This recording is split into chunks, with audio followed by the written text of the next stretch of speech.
ตอนนี้รถมาเล่ขายอุปกรณ์ต่างๆของการนั้น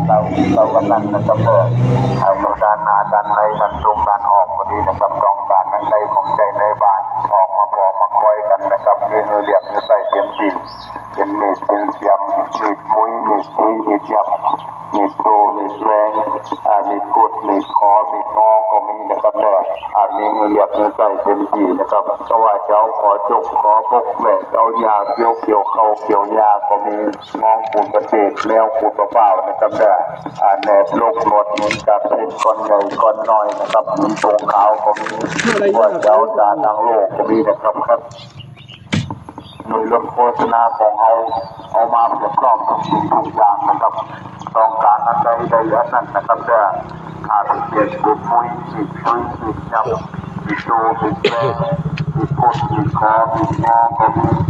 ต้องการอันใดก็ว่าเจ้าขอจบขอพวกแหวนโนยาเกี่ยวเข้าเกี่ยวยา เดี๋ยวจะซื้ออุปกรณ์ไปไว้ใช้มีดตัดกิ่งไม้ตัดต้นไม้ใหญ่ก็ประมาณเลื่อยสำหรับตัดกิ่งไม้ข้างบนค้อนตอกตะปูเดี๋ยวช่วยซื้อตัวนี้ไปเพราะว่าต้องการใช้อยู่พอดีต้องทำต่อไปเดี๋ยวคิดราคาตัวนี้ครับ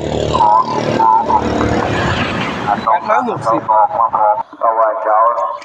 แหนบลูกหมดมีจากเพศคนใหญ่คนน้อยต้องการนั้นใดของใจในบ้านนะครับต้องการนั้นยกเกี่ยวเข้าเกี่ยวยาก็มีขอบคุณมากครับ ข้าวตรงนี้ออกตรงนี้ได้แล้วซื้อไปใช้งานครับต้องการนั้นใดอันนั้นนะครับการหาการในการตรงการออกพอดีนะครับต้องการนั้นใดของใจในบ้านออกมาบอกมาคอยกันนะครับมีใหญ่ใส่พื้นที่เป็นยับเป็นมุ้ยเป็นยับมีโตมีแรงมีกุดมีคอ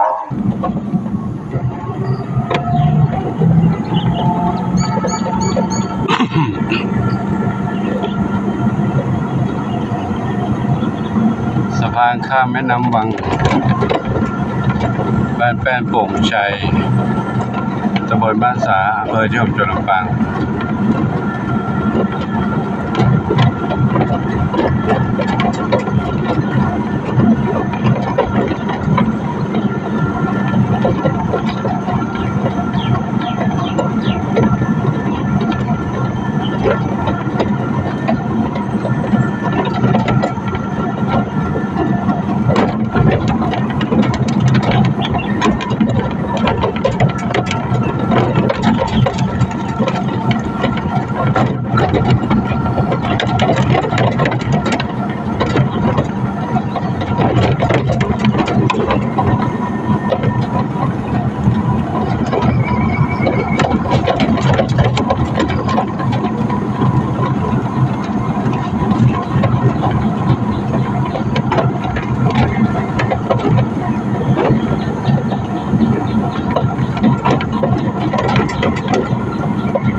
เจ้านกทั้งหลายว่า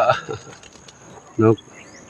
มากินพืชการเกษตรหมดแล้วไม่เหลือเลยบ้านนี้ส่วนนี้ปลูกไว้นกกินของเขาหมดเล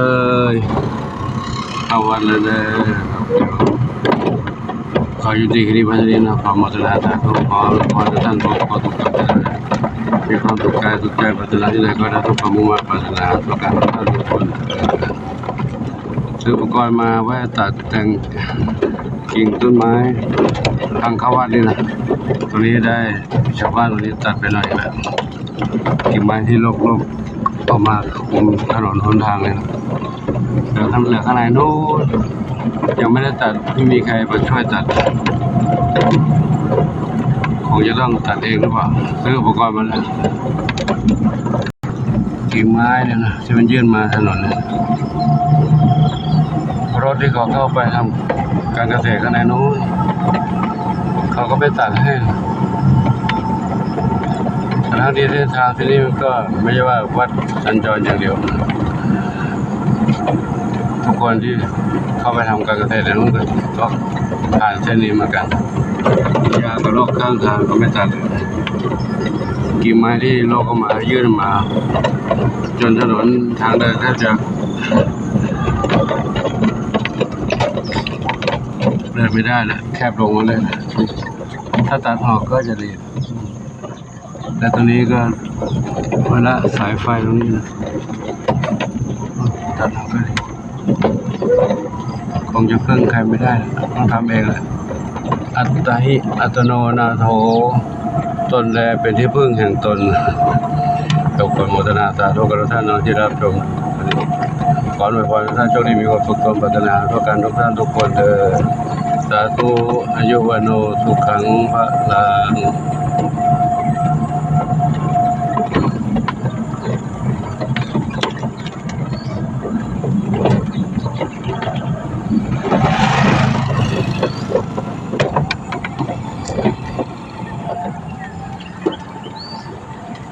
นกอะไรตัวใหญ่